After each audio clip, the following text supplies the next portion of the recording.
शृणुयाम देवाः भद्रं पश्येमाक्षभिर्यजत्राः स्थिरैरङ्गैस्तुष्टुवागुंसस्तनूभिः व्यशेम देवहितं यदायुः स्वस्ति न इन्द्रो वृद्धश्रवाः स्वस्ति नः पूषा विश्ववेदाः स्वस्ति नस्तार्क्ष्यो अरिष्टनेमिः स्वस्ति नो बृहस्पतिर्दधातु ॐ शान्ति शान्ति शान्तिः।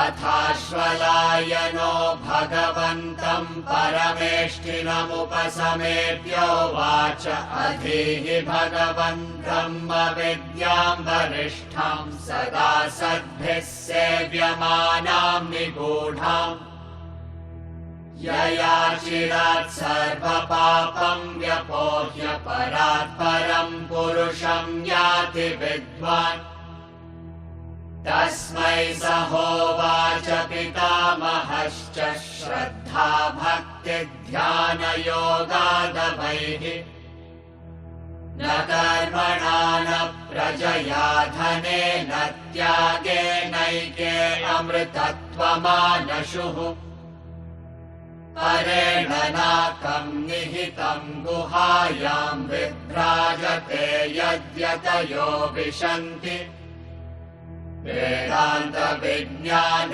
सुनिश्चितार्थाः सन्न्यासयोगाद्यतयः शुद्धसत्त्वाः ते ब्रह्मलोकेषु परान्तकाले परामृतात् परिमुच्यन्ति सर्वे विविक्तदेशे च सुखासनस्थः शुचिः समग्रीव शिरः शरीरः अत्याश्रमस्थः सकलेन्द्रियाणि निरुध्य भक्त्या स्वगुरुं प्रणम्य हृत्पुण्डरीकं विरजं विशुद्धं विचिन्त्य मध्ये विशदं विशोकम् अचिन्त्यमव्यक्तमनन्तरूपं शिवं प्रशान्तममृतं ब्रह्मयोनिम् तथादिमध्यान्तविहीनमेकं विभुं चिदानन्दमरूपमद्भुतम् उमासहायं परमेश्वरं प्रभुं त्रिलोचनं नीलकण्ठं प्रशान्तम् ध्यात्वा मुनिर्गच्छति भूतयोनिं समस्तसाक्षिं तमसः परस्तात् स ब्रह्मा स शिवस्येन्द्रः सोऽक्षरः परमस्वराट् स एव विष्णुः स प्राणः स कालोऽग्निः स चन्द्रमाः स एव सर्वं यद्भूतं यच्च भव्यं सनातनम् ज्ञात्वा तं मृत्युमत्येति नान्यः पन्था विमुक्तये सर्वभूतस्थमात्मानं सर्वभूतानि चात्मनि सम्पश्यन् ब्रह्म परमं याति नान्येन हेतुना। The three paths that are discussed in the Upanishadic literature must be understood and taken as it is. This is to explain that such paths are there. But what we must take as a message here is the path of Brahmaloka, etc., the resultant of which may accrue to a seeker based on his sadhana. It is not directly in our hands to dictate terms for it. Though everything, of course, happens to us based on what we do, you cannot just say, I am going to aim for this and go for it. The fruit of action is not in our hands at all. Where and how it will lead, we really do not know. Therefore, it is in our own interest that we keep an objective approach to sadhana and keep a single pointed focus towards attaining self here and now. That must be the aim. I am not suggesting that Brahmaloka is a waste of time, etc. Not from that point of view I am saying. But what is achievable and experienceable here and now, why not go for it? That must be the ideal way.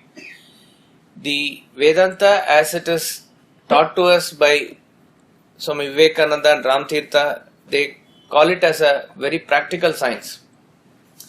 And in understanding science, we are satisfied once we experiment and see the results for ourselves. That must be the approach to understanding science. Exactly like that, if Vedanta is a science of our inner personality, what is given as the ultimate goal must also be experienced here and now. Then we get the full satisfaction. Therefore, the aim must be to achieve Kaivalya Mukti or liberation directly, direct liberation here and now while living in this body. That is to become a liberated soul as a Jivan Mukta. That must be a very uncompromising stance that we must take. Now, what comes out of it, your sadhana, etc., it's not in our hands. So, leaving out the fruit of action is not with reference to what we do as actions in the world also. Even with reference to ultimate spiritual path, we have to leave the fruit and just concentrate on what we need to do. And whatever is the appropriate results, that will automatically accrue. Now, for which he said in the second mantra that know that by Shraddha Bhakti Dhyana. So ultimately it culminates in Dhyana or meditation. Meditation is a single pointed focus upon the self to the exclusion of all other thoughts. It is a combination of head and heart finally which culminates into the point of a single pointed concentration, which is the gateway towards realization. So the next mantra, mantra 5, gives the procedural details about meditation. We'll chant mantra 5 twice.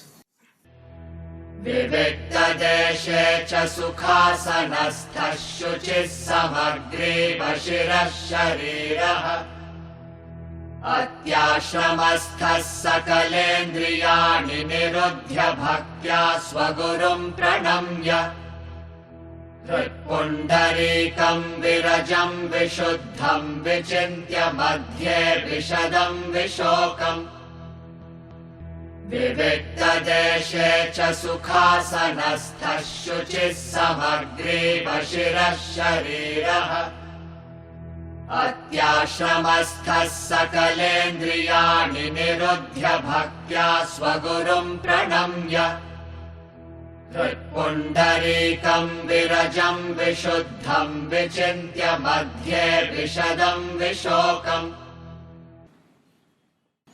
In a solitary place and seated in an easy posture, clean, with neck, head and body erect, established in the highest ashrama order of life, having controlled all senses, saluting one's own Guru with devotion, meditating on the lotus of the heart in the center, untainted, very pure, clear, sorrowless. It continues in the next mantra. Now, what is important for us at our stage is to get ourselves prepared for the seat of meditation. To become meditative is more important.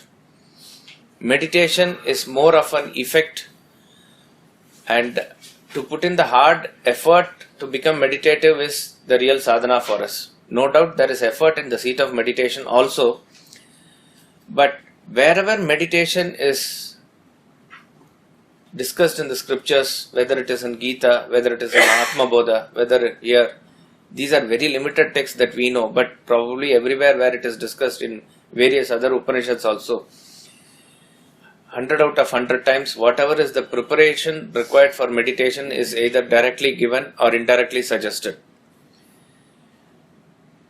this has to be reiterated again and again, because all over the world there is a clamor for meditation as a spiritual practice, but most people take up to meditation without proper preparation. And those who are also teaching meditation, or rather you can say selling meditation, do not know the real impact of what it may create. And the people who are gullible and buying that also are not fully aware of what is really the effect that it's going to take place. Meditation per se is the highest practice and it is the most scientific. Therefore, the effects of meditation is truly phenomenal, mind-blowing really. But it is the question of who is the adhikari for it.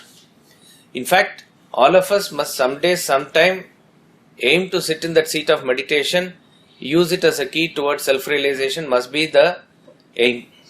That is why we have this mala as one of the part of our uniform. It must remind us that this mala which is used for japa, usually tulsi beads or some other beads also people use. The japa mala is an integral part of meditative practice to get synchronization of that single pointed thought flow. So we may not be in a fully qualified stage for ultimate meditation, but the moment we wear this mala, it must be a reminder that someday, sometime, all our practices like this, taking a class or attending a class or reading the notes or doing bhajans and various other practice must culminate in that single pointed concentration, which is meditation, which opens up the self in us. So, when we read mantras like this in the Upanishad, we have to always keep that in mind always. Though it is addressed to Ashvalayana, who is the highest category of seeker, and he is giving the procedural details here. First he says, the procedural details is that right from outside to inside, everything that is there must be conducive for meditation. From the very external environment to the internal environment inside you must be very conducive for the single pointed concentration. It becomes then easy for us to close our eyes and then sit in meditation. The first and foremost thing is, he says, Vivikta Desha. Vivikta Desha means it's in a solitary place. Meditation is a personal experience with God, as it were. That is why there is no place for this group meditation, etc. See, all the classes, certain classes that are there to do group meditation, etc., you must only take it as a way to get a feel for it. That's about all, nothing else. The moment a person is of a extremely introverted person, he himself will automatically withdraw himself from the crowd. It is not that there is a distaste for people or there is a dislike. He doesn't revel in a crowd. He is comfortable being alone. In fact, that is not easy. Always we need some sort of a company, something to lean on, because the mind is not self-sufficient by itself. Swamiji narrated an incident which happened when he was in Chinmaya Mission. It was a good practice. Maybe we can try, but we don't have opportunity here. When the Powai ashram was built, that was outside Bombay. That time. Now it is probably center of Bombay. It used to be like a forest area, and that is why probably he set it up there. And one day, with all the students and Swami Chinmayananda, they went out into the jungle, forest there, and he said that he will be standing in the center, which is a little open area, and all students should just go into the woods and hide themselves. When I say hide themselves, not in a way of like hide and seek, just they have to be there somewhere all by themselves. If any person sees other person, one of them should go away so that they don't see each other. They are all alone by themselves. That's all it is. And he said after whatever time, he doesn't say the time, and those people will not have watch, that a bell will ring, after which you must all come and assemble here. Nobody understood the purpose of the exercise, and it was interesting. So everybody then went and they were placing themselves in various parts there of the woods, and they followed the instruction that no two persons must be in the vicinity of each other, they don't see each other. About 45 minutes to 1 hour later, the bell rang, and Swamiji said he also came out. He was part of the students group there. He also came out, and he said there was a clap. There was a clap because all others have already assembled there in the place there. He said, I didn't know the purpose of the exercise there, but then later I understood that just to be by oneself without doing anything for a matter of 45 minutes to 1 hour was not really, it is not that some animal chased or mosquito bite was there, nothing like that. It is just that by yourself to stay in a place is not easy. This you can try by yourselves. Of course, early morning we are supposed to get up and study this book, whatever you are doing now, or Vedanta treatise, the type of book that is suggested. You try to read that book. Or if you, another tougher exercises, don't read that book also. Don't meditate. Don't sing bhajans or anything. Just be quiet and sit in a place. Keep your mobile aside. No newspapers or anything around you. Just try to sit in a place. It is not easy. There is a gurgling of thoughts. Okay, 1 day, 2 days you can force yourself for the sake of it to sit. But it is better that you think that you get up and do some activities. Like that it will come. Now, a person who is introverted, who is relatively free from desires, that is why he says in this mantra, later he is going to say Atyashrami, a person who is a renunciate, who has grown above the world as it were, he can do this. So such a person automatically resorts to solitary place. So meditation must be practiced in a solitary place. It is like your experience with the divinity as it were. So all alone by yourself you will be there. From a practical point of view, if you say that from our level when we do, if you say there is no solitary place, particularly in my house or in the city that I live in, where it is always crowded, you can always choose a solitary time, which is again early hours. When others are sleeping, you will be awake. So that time is available for you. So solitary place includes a solitary time also. If it is solitary place is not possible, solitary time. Vivikta Desha. Shuchi. Shuchi means clean.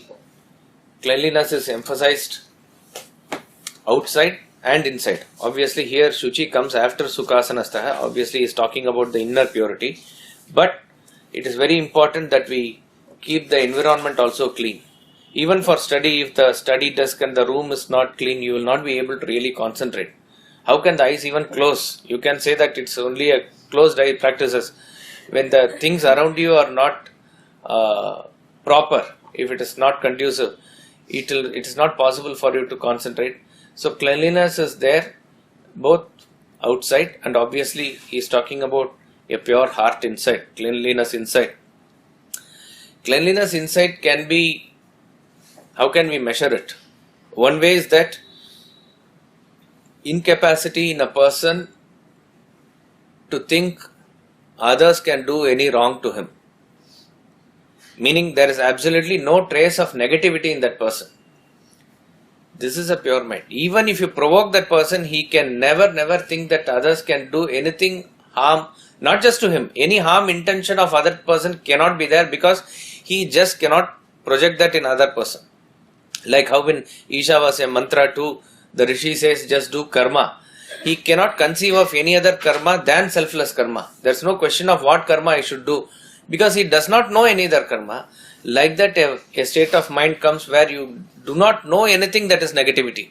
Such a pure mind. Sukhasanastaha. Sukhasanastaha means seated in an easy posture. In fact, in Yogasana itself there is a posture called Sukhasana. Sukhasana is a normal cross-legged posture. Most of us who always sit on chair or sofa all the time and has not practiced Yogasana, you may find it difficult to sit on a floor.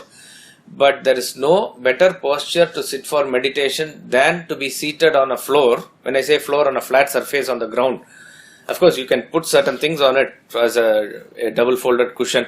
In 6th chapter, again, these details are given in Dhyana Yoga. But it is better to sit cross-legged position on the floor because it gives maximum stability in our seated position.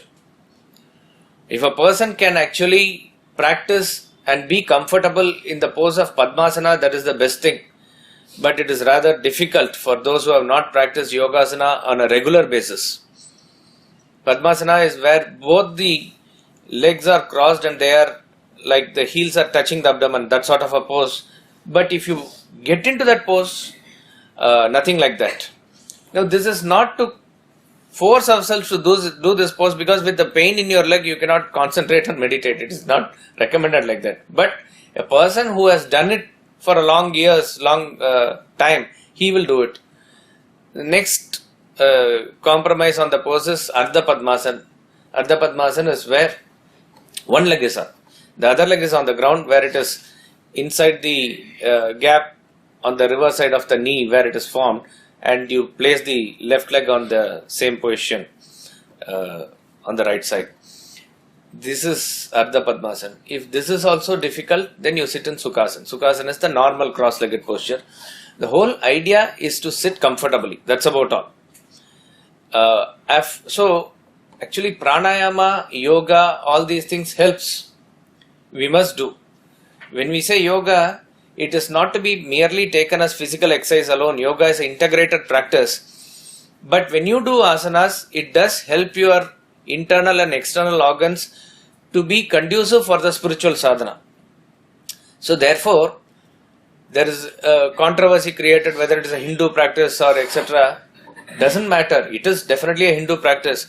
But even people of other religion can approach it purely from a physical point of view. It is going to give benefit. That is why America has taken yoga in a very great way. And once they see the results, they do it with a lot more consistency. But what they do is merely at the physical level, which is not the real purpose or full purpose of yoga. But it does produce the effect at the physical level. So asanas can be done. But when we do yogasana, that is why if you see some of once they reach certain perfection in yoga, they don't know where to go further. There are yogas known as beer yoga and other things. Have you seen that? With a yogic posture, they are having a cup of beer. This is what will happen if you don't integrate yoga with spirituality. Then there will be some, fast yoga, slow yoga, various things that they do. Power yoga, various things that they do. What is the purpose of yoga? Yoga is actually huge to unite with the self. And all the practices that we do is conducive for mind control. That is why it is very important in Surya Namaskar that you chant the Surya's name and do it. Otherwise, you can do even aerobics where people see a movie and run on the treadmill. To that extent, it will help the body. But what has it got to do with any spirituality in it? So, yoga that way is a very integrated practice. That is how we have to take it. And when you do asanas per se also, it does have an effect, but it is just at the physical level. So, but we have to do yoga like what Swami Ramatirtha says in doing pranayama. Pranayama is a inhaling and exhaling exercise. But it is not, prana is just not the oxygen and the air that you breathe in and out. It is the feeling with which you do. He says, when you intake, you take in the thoughts of divinity as it were. When you retain the air, you say that I am the self. That thought is retained. When you release the air, you say all the negativities goes out. With this, it becomes an integrated practice. So when we do all these things, it becomes conducive for us and we need not struggle. Meaning there has to be a very coordinated movement of the mind, body and all aspects of our personality. That is why in the Kenopanishad we saw in the invocation he says, may our limbs wax strong. Stirai rangaihi stuštavagum sastanubi. So that we are able to sing your praises. That is the purpose. It is not to become body conscious or become a Mr. or Miss Universe, but to make this body, which is a vehicle for doing dharma and which is the vehicle for finally attaining the Atma within, to be as conducive as possible. So that vehicle has to be maintained in optimum condition. That's about all. So yoga, pranayama are definitely helpful, and sukhasana as the name itself suggests, it's in a very easy posture so that there is no disturbance from the body level. Samagriva Shira Shariraha. He goes to the details now. Head, neck and body erect. When you sit in a posture which is Sukhasana, slightly bend forward at the pelvic region so that the center of the gravity should fall in the center of the base. You will see that in the books also, the spine is slightly bent like this, right? That is the shape of the spine.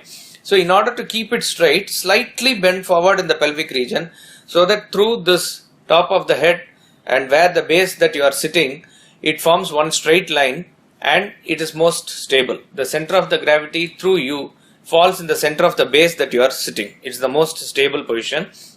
The head, neck and body are erect. And then he says, Atyashramastaha. Atyashramastaha means a person who is established in sannyasa. Staha, wherever it comes, it means established. Sukhasanastaha. Sukhasanastaha means it's not that you can sit just for 2 minutes. You are seated, established in that position. Atyashramastaha, grihastaha. Staha means that which is established there. So that means a person who has established in the absolute state of renunciation. There are 4 ashramas that are given in our way of life in India. Brahmacharya ashrama is the stage of celibacy. The Grihastha ashrama is the stage of householder. Vanaprastha ashrama is the stage of a recluse, a person who is withdrawn. And Sannyasa ashrama is a mendicant, a person who has renounced everything.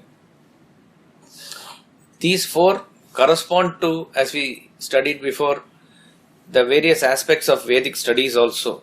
A person learns the mantras etc. when he is in the Brahmacharya stage. And with the mantra he experiments and does all the karma that is there in the householder stage, where he is entering life in full force, where he is doing karma with his partner. And that is the stage of where you are involved in the world doing karma etc. And when you do karma in the right spirit, you slowly start withdrawing yourself in the stage of Vanaprastha. This is a stage where you are still with your wife, but you are doing subjective worships, not as much as involved in karma as before, and you may not involve yourself in family matters as you did before etc. Like it is like a handing over a stage where it is given to the next generation and you are withdrawn. And subjective worships that inspire you, that is what will interest you more than objective rituals and other things. And then a person, when he is absolutely free, he goes to the next stage where he is completely cut off. He is not now bound by anything, that he becomes like a free bird. He has taken up the whole world as his family and moves about here and there. Physically also moves away. It's a stage of sannyas where his thoughts are now focused upon the self. So Vedantic study is actually meant for him in its full effect. We also study Vedanta, we also get benefit out of it, more so at the practical level. But the ultimate lakshya or the goal of Vedanta is to reveal the self. And that who can relate to is this Atyashrami. Atyashrami is a person who is absolutely in the highest order of renunciation. Now there are various cases where this state of mental renunciation is attained even by a Grihastha. And very rare cases, even a person who is in a Brahmacharya stage also can elevate himself to that stage. But these are more of exceptions. But what really counts is your mental abstraction, which is renunciation. It is not just a person who has taken ochre robe and who has taken whatever the rituals and other things that are required for that alone makes him a sannyasi. A sannyasi is one who is mentally above the world. Nothing in the world really touches him. He obviously is not fully realized, but he is in a stage where he is able to relate with the thought of God more often. more directly. His thought are centered around the self more and more. That sort of a person is a Atyashrami, and he is not affected by anything that is happening in the world. Rather, he is not really bothered about it. It is not there in his world at all. His world is now something else. He is a person who is like a person who is in a balloon floating over the surface of the world. That sort of a person is not affected by any ups and downs of the world. He is called as a Atyashrami. Highest ashrama he is established. Sakala Indriyani Nirudhya. Mark this, that all his senses are absolutely under control. So, these are all definite indications that a person without absolute self-control and cannot really practice meditation. This is not to discourage anybody from taking a meditation, but you be truthful to yourself. You cannot force yourself to sit in the meditation, because the thoughts will gurgle very quickly. Maybe 2-3 minutes, even if you sit on a consistent basis, it's a very great achievement. Like that it is. Same thing comes in Gita, that Tani Sarvani Samyamya Yukta Asita Matparaha. Asita means seated. Tani Sarvani Samyamya means, Sarvani means all the senses. He is referring to the previous verse where he is talking about the senses. Naturally, we may have control over 3 senses or even 4 senses, but everybody will have a weakness for 1 or 2 definitely.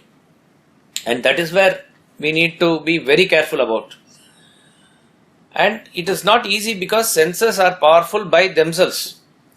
And when there is then the stimuli which are coming constantly from the external world are bound to react with those senses.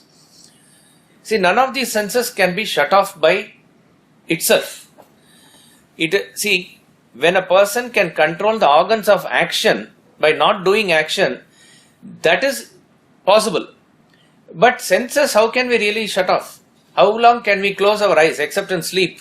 You have to open your eyes, right? You have to see something. You cannot close your ears. Any sound, even if it is there, if a disturbance outside, that is bound to come to our ears. Skin is always exposed. You cannot resist eating. You have to eat for your survival. So there is constantly this tongue that is exposed. Nose is again open for breathing, so smell will enter. So it is not easy to shut off the senses, and yet we need to exercise control over the senses. We need to exercise the control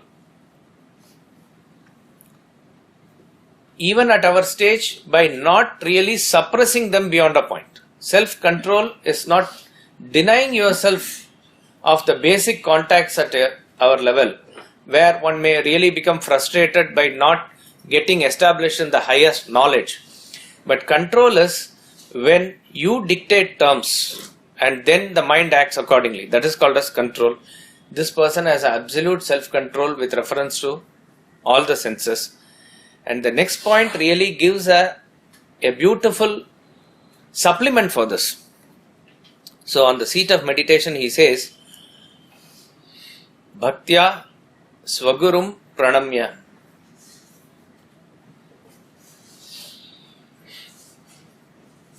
You worship your Guru, salute your Guru, Swaguru, your own Guru, Bhaktya, with devotion. So, devotion plus respect, you can call it, if I'm just using the word, understand the spirit of it, it's like a reverence. This is what is your relationship with your Guru, who has actually opened up the knowledge of the self for you. There cannot be any parallel relationship that can be quoted anywhere. Mother introduces the father to you. Mother is one who actually takes care of the child when it is in an incapable stage. Of course, father also takes care, but it is the mother who mostly takes care. Even if the child is crying in the night, he says, oh, attend to it, and she only attends to it. I mean, that's what is we see practically, because and whether it is cleaning, whether it is giving bath, whatever it is, mostly it is the mother who sort of prepares. And when the child grows up and if he gets first mark, he says, my son. The father says, that is the time he says, my son it is.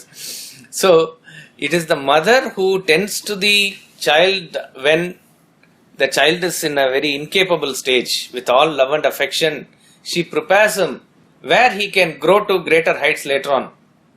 Exactly like that in the spiritual path, when we are in an incapable stage, it is the Guru who tends to us. It is he who makes a human out of the animal in us probably, and maybe an evolved soul out of a normal human being. It is a hand-holding exercise that he does, takes us shoulder to shoulder and then exposes us to what that self is. Then Krishna says with great pride in 12th chapter, Yo me bhakta same priya. He is a person who has elevated himself and he says, my bhakta is me, he says.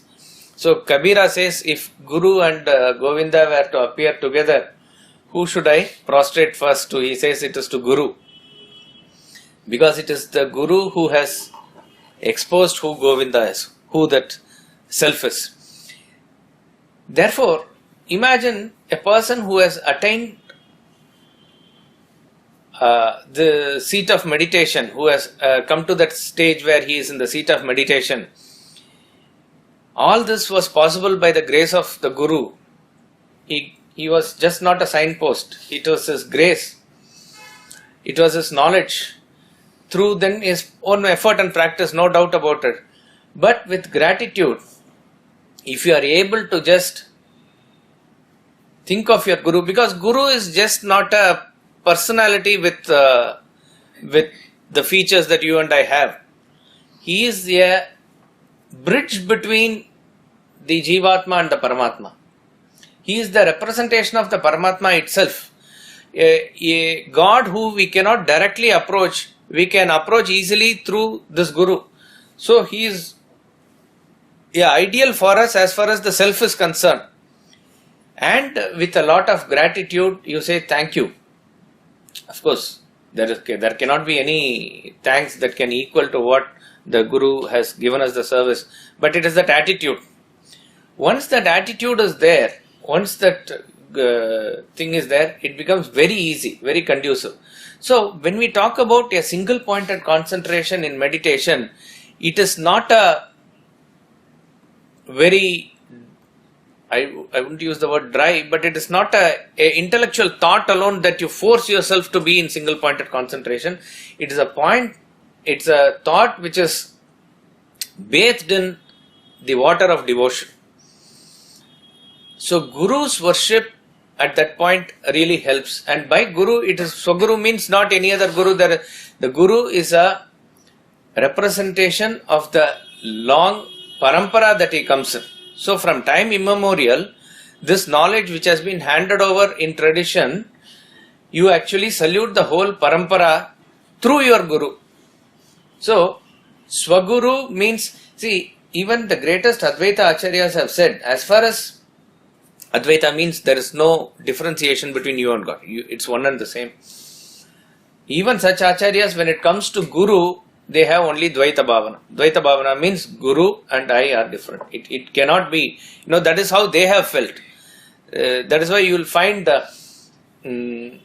in Adi Shankaracharya's various works, he lays special emphasis on the word Govinda. Even in Bhaja Govindam it is said, it can be any other word, but why Govindam means there is also that there is affinity for his master. Adi Shankaracharya's master is Govinda Bhagavatpada. So he has a special liking for that word Govinda also. So when it comes to one's own Guru, that relationship that one maintains, it cannot be equated to any other thing. It is so intimate, more than even a husband-wife relationship, like that it is said. So with that attitude, when you are able to worship, in the Guru Stotram we say, Mannatha Sri Jagannatha Madguru Sri Jagadguru Madatma Sarva Bhutatma Tasmai Sri Gurave Namaha. My Lord is Jagannath. My Guru is Jagadguru. So you can leave all the possessiveness, but when it comes to my Lord and my Guru, that will be there always. It is worth having it. So worshipping that Guru with all the devotion actually prepares the mind for takeoff. So Nirudya Bhaktya, Nirudya Indriyani, Bhaktya Swagurum Pranamya. That means we worship the Guru, salute the Guru, invoking his grace. And all this is like having prepared yourself in the seat of meditation before you actually plunge into what is real meditation. Meditation is defined as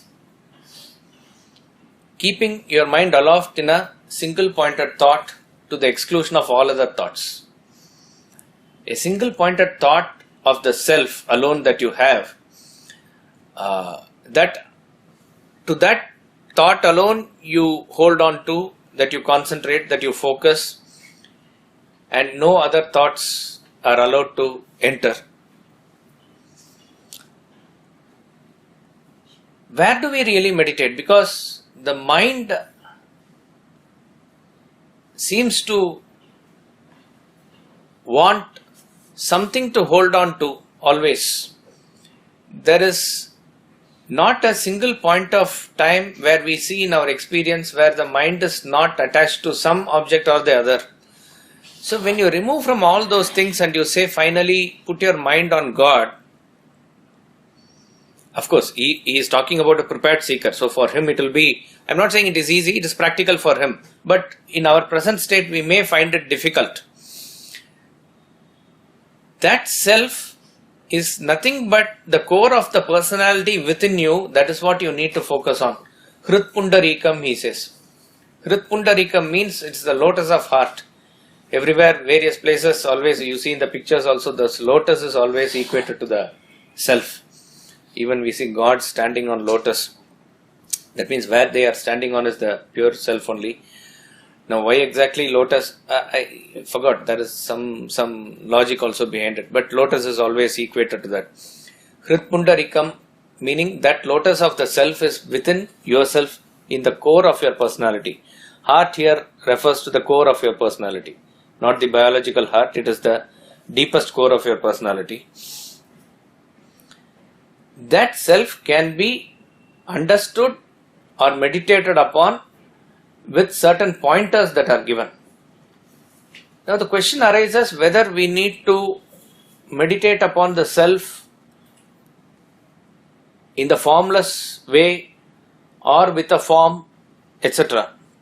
In the Bhakti Yoga, this is the question that Arjuna asks.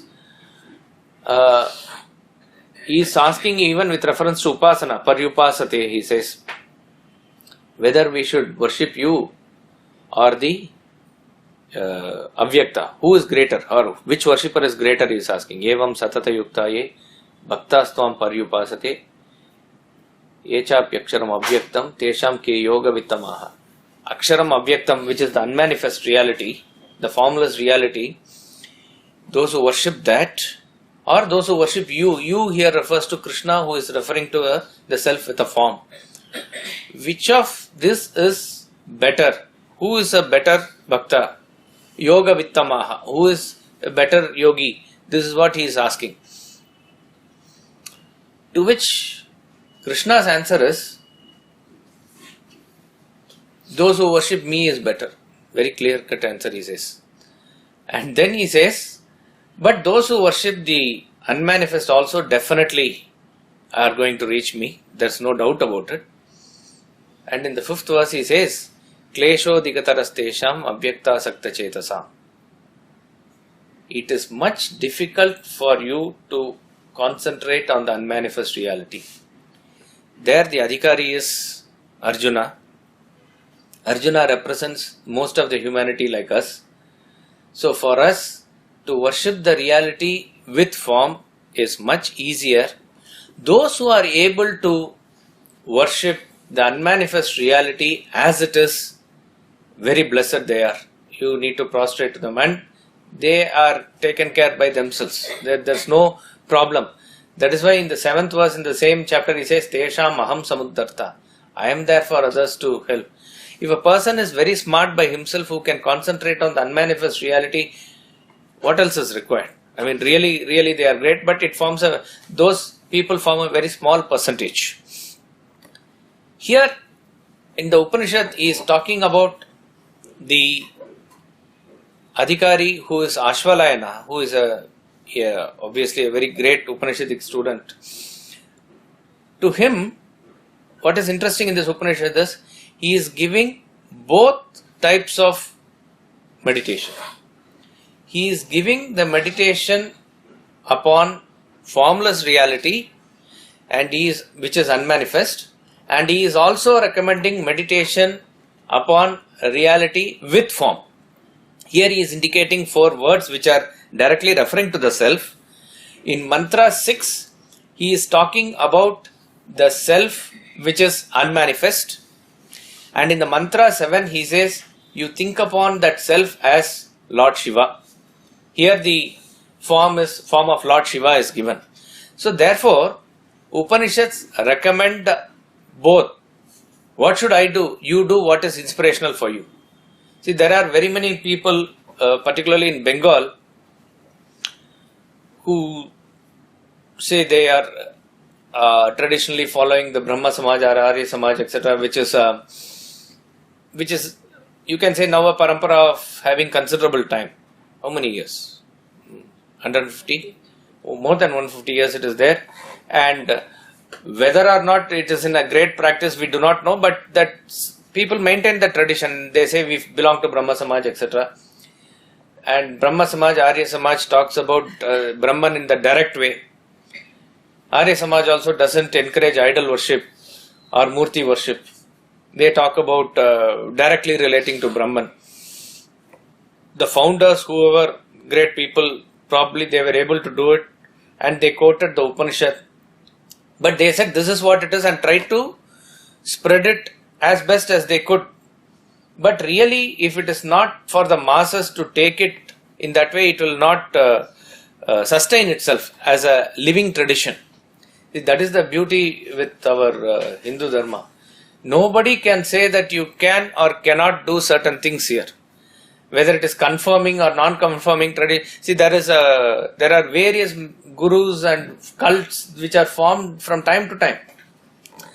This type of Sudarshana Kriya and Sri Ravi Shankarji, what he is doing probably before his advent, we don't see of that type of a practice much, right? Transcendental meditation was there in the 60s and 70s by Maharishi Mahesh Yogi.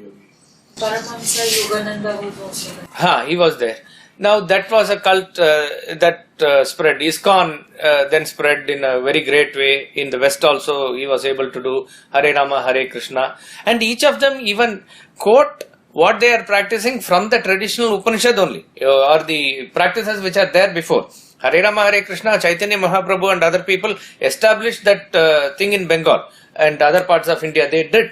So they take the source from that only, but they can apply to a modern audience and a cult in which they can feel inspirational. Probably they have walked through that path and seen certain light that they want to give it to the followers also.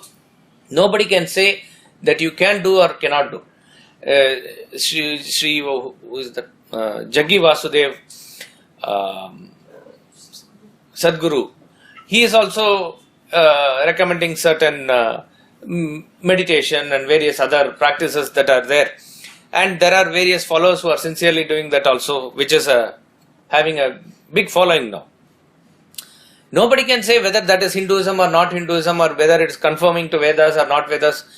That freedom to do our own, because he might have experimented it and seen the results for himself also, and he recommends to others, and there are takers who are willing to go along with him in that path. So it is there. But what will really sustain itself in the long run? Hinduism leaves it to the mechanism itself. Buddhism was one such thing like that. When Buddha talked about going through vichara and going to meditation and finding out the truth for yourself, and he laid emphasis on that in a very great way, and he made sure that you understand that desire is the root cause. You need to take out the desire. Knowledge is the way. Like that, he emphasized, which is correct, which is what various aspects of Vedanta also correspond to it. But when it came to second or third generation, the masses who were all Buddhists cannot sustain their inspiration without a murti or something. So instead of temple, they had a big vihara, Buddha's statue itself for their inspiration. So huge statues were there. That is how it will continue. So in a form that is inspirational for the masses, that system, that way of life, that principle of dharma will continue by itself. So even today there can be great people of Brahma Samaj or Arya Samaj who are able to really concentrate upon the self in the unmanifest form and derive inspiration. Really hats off to them. But with reference to what is imposed upon the masses, it will not sustain itself. So therefore, nobody need to condemn a particular religion or condemn a particular way and say you must close down or this is okay. Nobody has the authority to say. But in a scenario like an economic market mechanism, this will find its own place. And it will be maybe living in a few pockets somewhere also. It will sustain itself like that. So, with reference to meditating upon the unmanifest reality, it is rather difficult. But to meditate upon a form, that form represents the same reality only, it becomes easy for us. It becomes conducive for us. So Upanishad has given both. In the mantra 6, he is talking about the meditation upon the unmanifest reality. In mantra 7, he is talking about meditation upon a form, which is in the form of Lord Shiva. Before that, he indicates the self here with 4 words. Virajam. Virajam is untainted by any vasanas. Vishuddham. Vishuddham means pure. Shuddha is pure. Vishuddham is extremely pure. Pure means anything is pure when it has nothing else apart from it. That is purity, ultimate purity. So there is nothing apart from the self. So it is extremely pure. Vishokam, no consequent agitations or sorrow. Vishadam, clear, resplendent. It is a powerful brightness by itself. All these words also indicate that with reference to all our experiences, it is beyond it. It is beyond our sattva, rajas and tamas. It is beyond body, mind and intellect, everything. So that which is the core of your personality is beyond all gunas. That which is the core of your personality is beyond all material layers. It is beyond all sheaths. So therefore what you are supposed to meditate upon is by rejecting all these layers, by negating all these layers, you have to focus your thought on something which is deep inside. That is called as Krit Pundarikam. That which is it is again indicated by another name, that which cannot be captured by any name. That is called as the lotus of heart, core of your personality. In a solitary place and seated in an easy posture, clean with neck, head and body erect, established in the highest ashrama, order of life, having controlled all senses, saluting one's own guru with devotion, meditating on the lotus of the heart in the center, untainted, very pure, clear, sorrowless. Mantra 6, we'll chant twice.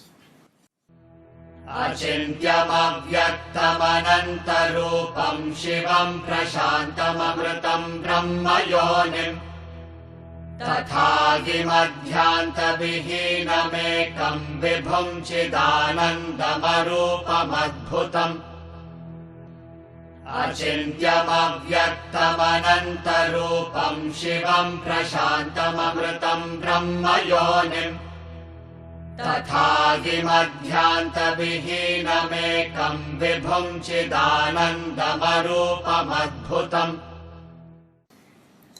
Inconceivable, unmanifest, of infinite forms, auspicious, perfectly calm, immortal, womb of Brahma, creator, also without beginning, middle and end, one, all pervading, knowledge, bliss, formless, wonderful.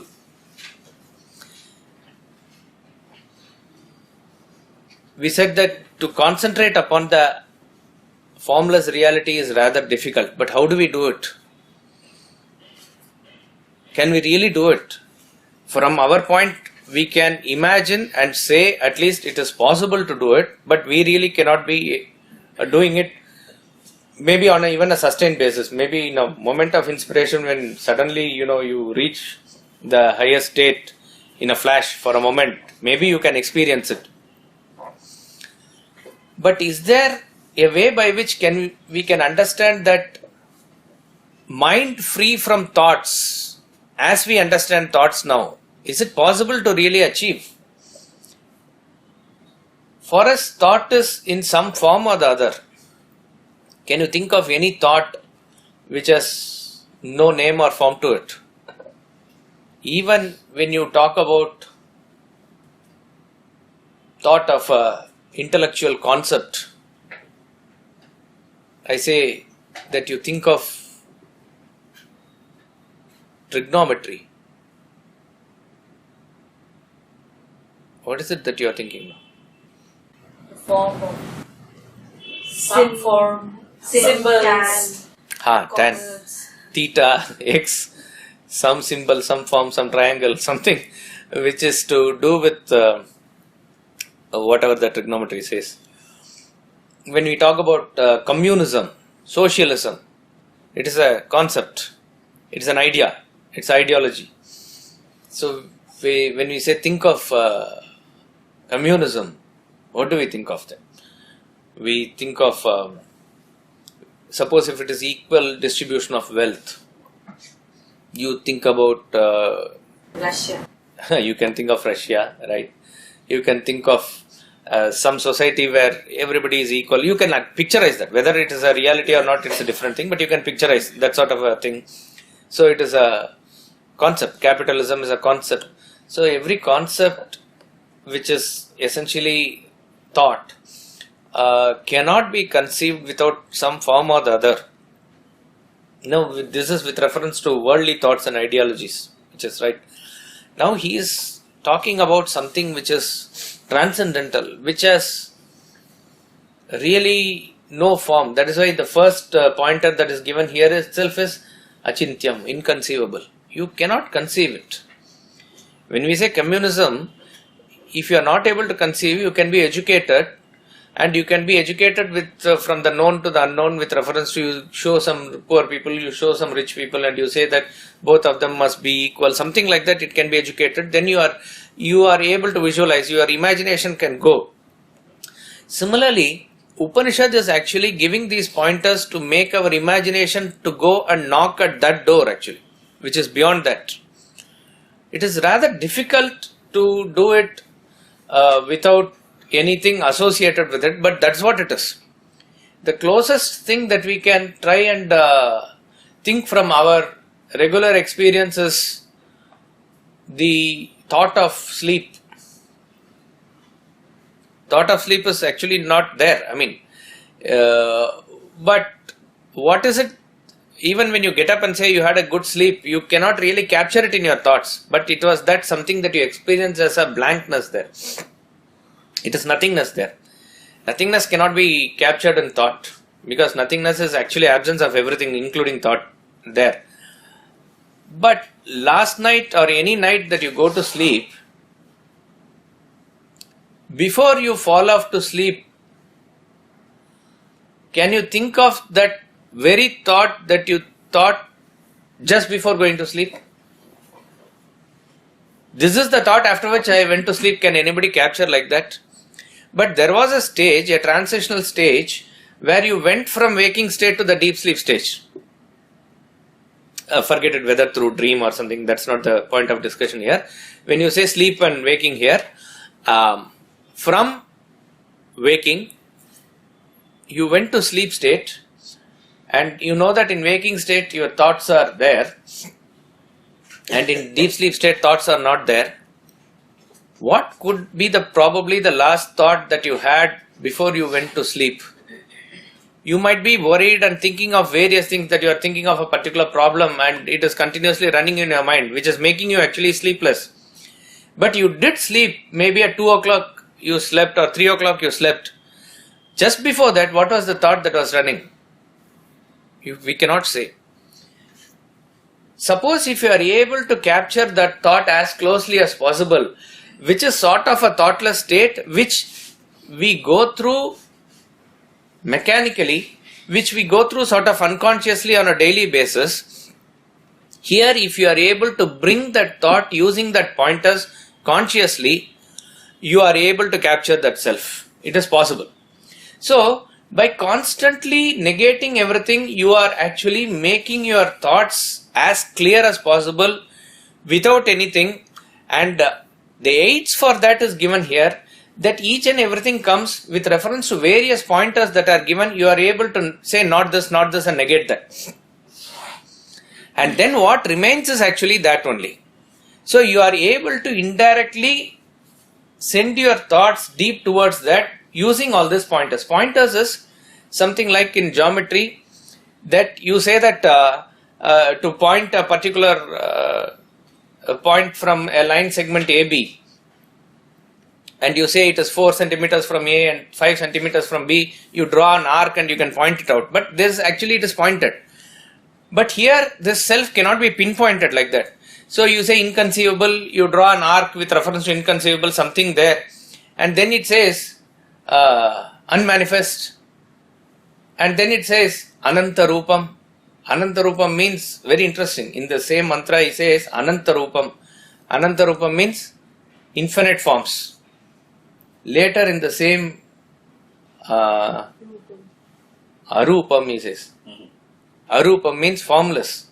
So contradictory terms and various things are given. So when you are able to try and focus on this using these pointers, your mind will probably go into that realm which is described as the unmanifest reality. Again, it cannot be captured, because if it is captured, it is not self. The very first word it says it is achintyam, it is inconceivable. But our thoughts go somewhat nearer and nearer. So various pointers and other things are given so that your thoughts cannot but escape to go into that direction. That sort of indication is given here. So what are these pointers? We'll see in the next class. Yeah. It is difficult for a very high level of a student to think of Guru and him as one. There's the Dvait Bhava is... Yeah, even for persons who are established in Advaita, they still maintain that sort of Dvaita Bhava. See, Swami Ramtirtha says, a person, he gives it in the form of a story. He is a pure Advaita master who has realized in the Jivan Mukta. He says, what is it that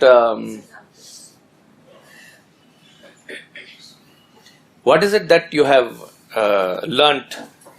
He asks. He teaches the knowledge. He teaches the knowledge, and he says the student comes and thanks the master. So the master says, no, you haven't learnt anything.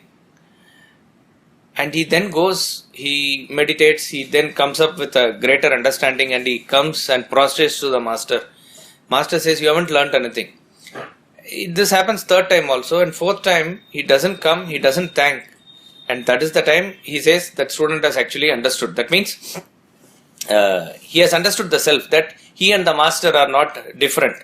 This is the story that he gives to make us understand that it is absolute pure Advaita. But in real practical sense, it really doesn't happen like this. I won't say it doesn't happen. I really do not know, because it's a very high realm where we don't have experience. But the experiences of great masters also show that when it comes to maintaining the reverence to the Guru, they maintain the Dvaita Bhava only. Guru is Guru and Shishya is Shishya. This sort of a thing that even great Advaita Acharyas maintain. That's about all. But that doesn't mean that they have not got the Sakshatkar or they have not realized the self. They have. But when it comes to Guru, it is just like that, it is maintained. So despite being in the Advait established there, for the Guru there is Advait. Yeah, it is. That is the greatness of Guru. That's about all. Nothing else. Nothing else. Sir, Yeah. sir, maybe it is repetition or you have told and I have not got it correctly. Mantra 2 it says Sadha Bhakti Dhyana. We say that Jnana is the direct means of realization, but there is no mention of such thing. Any specific reason for this? These are Shraddha, Bhakti, Dhyana, Yoga, Davehi. So when we say yoga, it is a practice. So by the practice of Shraddha, by the practice of Bhakti, by the practice of ultimately Dhyana, you will get this. This is the practice that is given. The ultimate jnana that he is talking about is the knowledge of the self. That is the knowledge of the waking state. That is not a practice. That is awareness. That is a realization. So without jnana, you don't realize, and all that they say is about the direct cause, as it were. All this means, including meditation, cannot be taken as a direct cause for realization. They are to remove and take you to the ultimate point of terrestrial perfection. From there, what is drawing you is the ultimate knowledge only.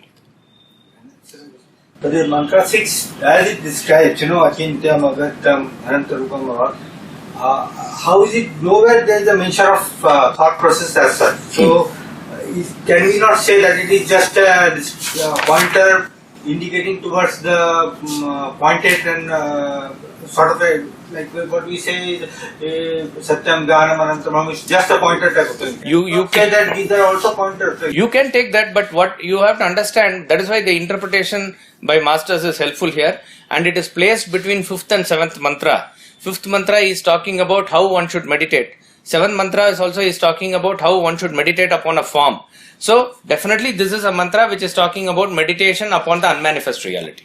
So for meditate, even when you say the name Satyam, Jnanam, Anantam, Brahma is given, what it is given, why it is given? It is ultimately to contemplate upon it, to think about it, and ultimately reach it.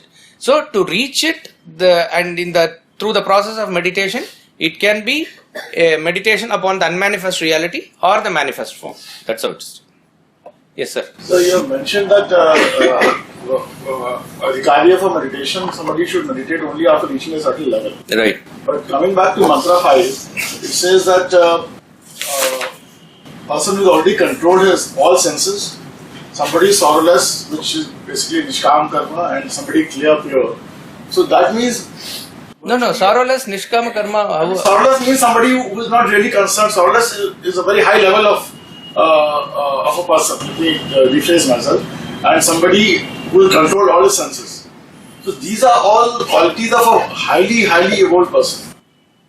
1 minute. The last 4 words that are given here, Virajam, Vishuddham, Vishadam, Vishokam, all these are referring to the self. All these are referring to the Hrit Pundarika, which is the core of your personality, which is the self here. Okay, not the person who has these qualities. Okay. Yeah. So this idea is to get all these qualities by doing meditation. So you. The idea is to concentrate upon the lotus in the core of your personality, which is essentially this. We'll conclude with the bhajans here.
Shyam Shyam Shyam जय जय राधे गोपाला जय नंद मुकुंदा नंद गोविंदा राधे गोपाला जय नंद मुकुंदा नंद गोविंदा राधे गोपाला गोविंदा माधवा गोपाला केशवा गोविंदा माधवा गोपाला केशवा गोपाला केशवा गोपाला केशवा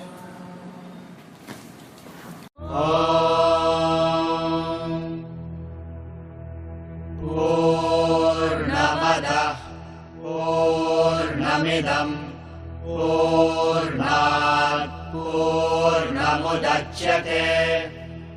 पूर्णस्य पूर्णमादाय पूर्णमेवावशिष्यते ॐ शान्तिः शान्तिः शान्तिः